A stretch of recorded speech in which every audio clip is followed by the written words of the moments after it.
Welcome back to another episode of Expats in Azores. I'm your host, Nathan Amaral, and I'm here with a special guest and friend, Charles Driscoll. Charles, thanks for being on my new series show. Yeah, glad we'd be here. Thanks. Do you like my little microphone holder? Yeah, that's really ingenious. It's a wrench. It kind of just symbolizes, putting things together like this beautiful place. Wow, thank you very much. Is this the way you live your life? This is the way I live my life.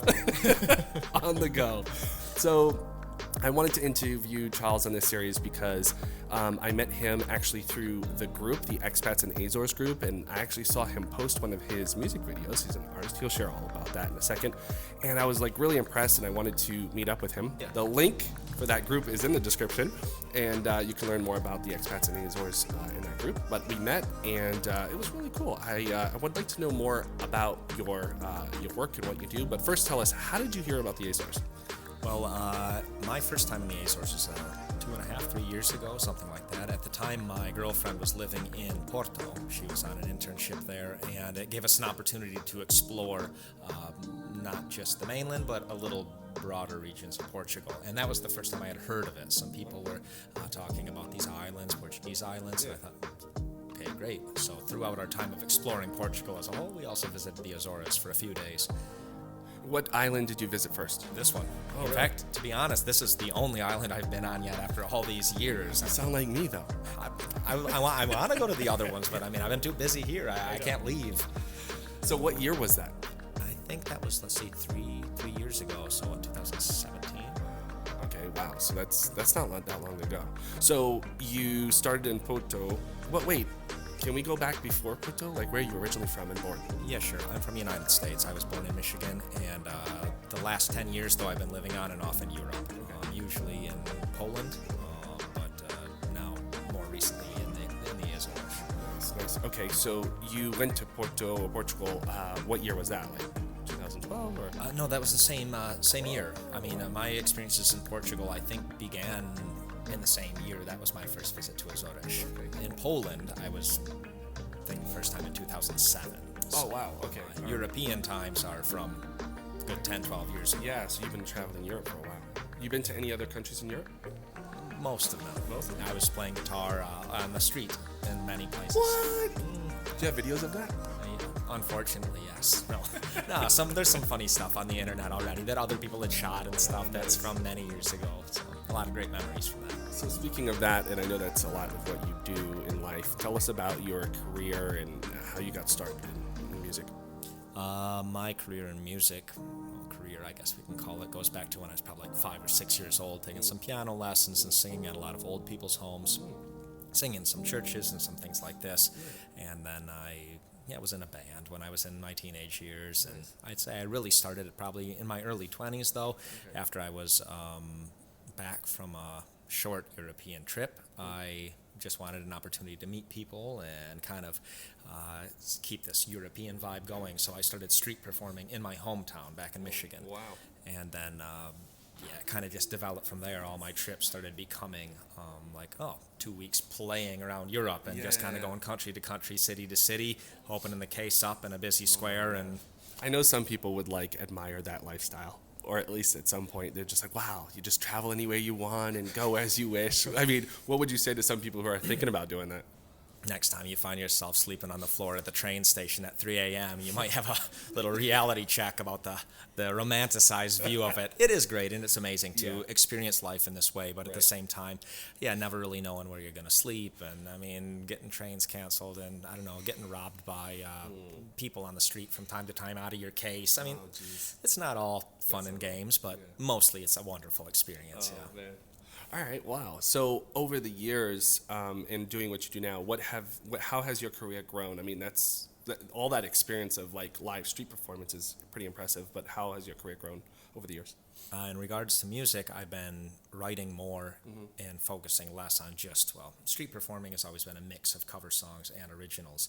If you want to stop somebody on the street, usually you have to be playing something that's familiar to them. So, most of the time on that street performing, you're playing other people's music because it needs to be familiar to catch their attention. Sure. So now I've focused a little bit more in the last few years, especially on writing more and releasing some albums. I'm starting to learn how to do music videos and some other stuff too. So, yeah, learning a whole nother kind of side of it by the online marketing of songs, filming, editing, more work in the studio, more time trying to craft some lyrics that are really attractive. So I'd say I've just focused more now on writing and trying to grow and develop that part of it. Well, I mean, that's how originally how we met. When I said that in the beginning, like saw one of your YouTube videos, and I thought that was really great. I was like, whoa, there's like a really cool artist here on the island, which is like a lot of other talent that's here on the island, which is really interesting. There's a lot of unique people from all different walks of life, which is great. So what is your primary, and I also want to talk about this beautiful property, but what is your primary, like, what takes up most of your day? Oh, well, in the past 9 months, most of my days were occupied doing renovations on this project as we did a lot of the work ourselves. But now, hopefully, moving forward here, a portion of my day will be occupied with some of our coworkers and guests, but I'm developing more and more songs. So I'm spending more and more time on the recording side of things, writing. Also, again, the online piece. I mean, okay, just creating content isn't enough. Obviously, you need to also be able to find where to place it and to amplify that. So, these days, mostly I'm trying to look in that direction. Okay. So let's talk about this property here. Why did you buy this property? Why this decision to do, co-living, co-working, renting? Why not just buy a house?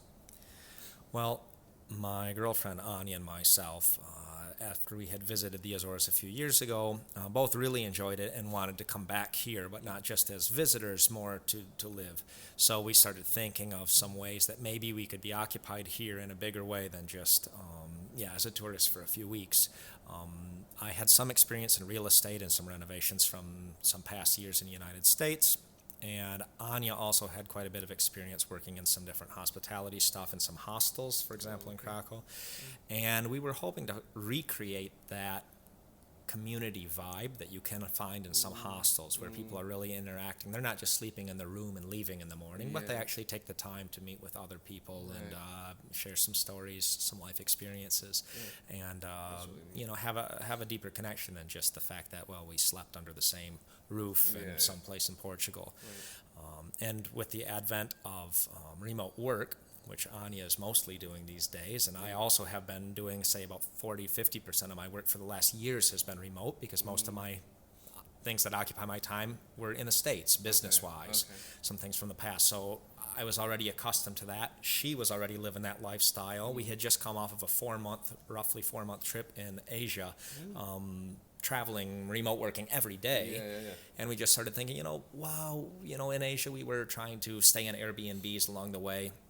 And I mean, sometimes we were real desperate to set up a workstation. I mean, there was no desk in the room, so you start finding cardboard boxes and stacking stuff, or flip the bed frame on its side so you've got some surface to work on. And it's like, okay, why don't we make a place that will never happen to somebody else? So would you say, out of your travels and experiences in your own personal travel, that it kind of inspired you to do this project? Oh, for sure. Our own traveling as remote workers definitely gave us the inspiration to try to create a place that was friendly to the remote worker. And not that the only people welcome at Dwell Azores are remote workers, but at the same time, there are an awful lot of people that, even if you're not a full-time remote online worker, there's still some things that you got to get done during your maybe 1-week vacation in the Azores that's going to require working on a computer. And it's just, again, it's no fun to have to sit on your bed hours with a laptop on your lap. I mean, at least a decent table to work on. And in the case of this place also, we thought if it's a co-working space, let's at least try to give a beautiful view as well.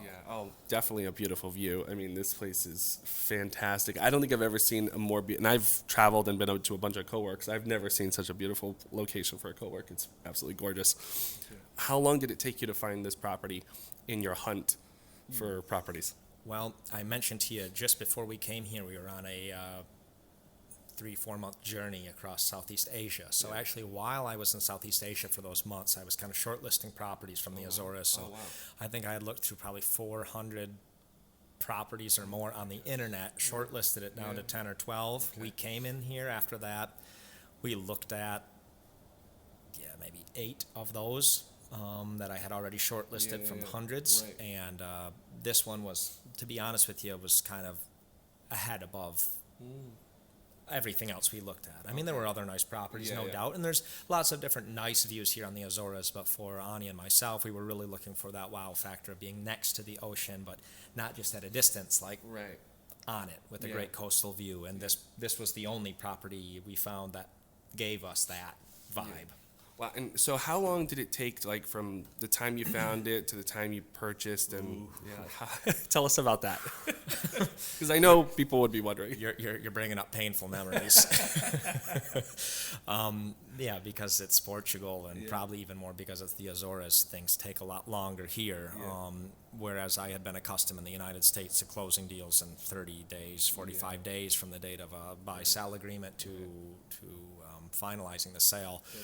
This one, I think we signed papers maybe in June, early June, and then I think because of this, that, and the other thing, and I mean the blame. 1 year later. No, it wasn't quite that bad, but the blame can be, let's say, shared everywhere, whether it be on the financing side, the lawyer side, or the real estate agent side. We didn't close until the end of October. Wow. How long have you been open? What year did you open? We only opened last year. I mean, we bought this place in October of, I should say we closed on in October of 2019. Oh, wow. We opened on August 1 of 2020. So oh, wow. So we're very young you're here. very young. And so during this whole, like, COVID crisis, you've been, like, remodeling and... Oh, yeah. I mean, that was one benefit of having this project during COVID. That's so I mean, true. my life continued almost every day as it was the days before. I mean, Right. we just kept working on this every day. Not really what you want when you're opening a hospitality place that something like a global pandemic comes through. But at the same time, we're doing our best to just take both the pros and cons of that. Right. I mean, on the positive side, at least this COVID crisis has shown that most work can be done remotely. Yeah. And a lot of corporations open their doors up to the idea that their employees can work from a different location. So our target market definitely widened. Yeah. At the same time, it's still very difficult to travel these days and uncomfortable to travel. So that's a big negative for us. We'll see what the future brings. Yeah. So what is your dream, like, let's say 1 year from now, if you were to just imagine to the future, how would you envision this place being, and what would you expect out of it? Well, what I'd hope to see here is some of what we've already been having here, which is a variety of people coming to enjoy the Azores and explore it, just like we did for our first time a few years ago, and I'm happy to see that other people are still doing that even during this pandemic. We also have a lot of people who are traveling here who work remotely, and some are little bit longer term stays, which I guess is maybe our ideal, is that people that don't just come for 3 days to see the Azores, but people that want to see the Azores from a little different perspective, as if they're living here almost. So maybe at least 2 or 3 week kind of long stays where you're working mostly during the day, and in the evenings maybe you explore the islands. The dream of mine of some additional components is I'd like to add some more let's say social and psychological material into what we're doing here. Maybe some more workshops about exploring yourself, developing personality, developing business, obviously, which is a direct relation to developing personality, right? I mean, if you develop yourself and what's inside of you, you can really do a lot more, not only in your relationships, but also in your business. Yeah, so I'd like to create some more material like that and help people to not just have a place to work, but help them work better. Yeah, that's really good. I like that. So for anyone who's watching this, who's maybe thinking about moving to the Azores or considering it, or, you know, hey, the remote worker now looking for a new place, what would you, obviously you can tell them about the name and where you're located, but we'll put the links in the description, but what would you tell someone who's thinking about relocating in their life right now? I would say that there's no better time than yesterday. I mean, go for it. If you feel like you should make a change in your life, including relocating, definitely you should look into that and consider doing that. I think my only word of warning would be whenever you change, especially change countries, your expectations will need to be adjusted dramatically. And I don't mean that as only a negative thing. It's just that what you typically do and what you typically expect, you're probably not going to get. And as long as you can approach each day with a little bit of adventure and exploration, it's all going to be fine, because it's not all bad. But to think you'll be able to remain living the same way as you did before when you make your relocation, that's probably not going to happen. Have you been to other islands before? Like, not just in the Azores, but like in other islands? Yeah, I've been on a few other islands, a couple other in the Mediterranean. I'd say more time on islands in Southeast Asia than anywhere else. Okay. Yeah. So if someone's out there thinking about, I'm going to travel, I'm going to relocate, what would you tell them to say, hey, come here? Like, what would be your incentive? Is it like, 30-second elevator pitch? This is a pitch for the Azores? Yeah.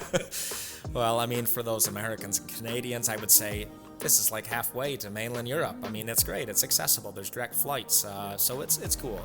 And the island vibe, no matter where you are in the world, is kind of prevalent. I mean, islands just have a tendency to make people a little bit more chilled out, relaxed, not that concerned about productivity, which is wonderful if you're looking to escape the rat race, I would say. It's a really good vibe. Azores is also great for Europeans because, you're still inside of Europe. Your work and your trade and everything else is right across the border seamlessly. So, it's great. The cost of living is relatively low. The views here are great.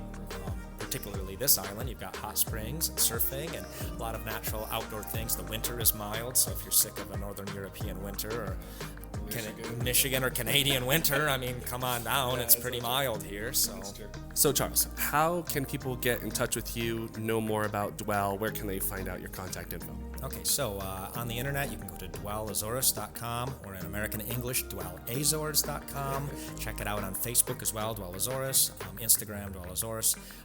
And we'd be happy to host you either for a day of co-working, or if you want to actually sleep here, we have 4 rooms, some with private bathrooms, some with shared, and you spend some time together here. Anytime you have a date in mind, just send us a message and we can confirm availability. All right, and guys, I'll put all that information, the links to your Instagram and Facebook and the website, all in the description. So check those out and come stay at Dwell Azores. Azores. Thanks, Nathan. Good to have you here. Thank you so much.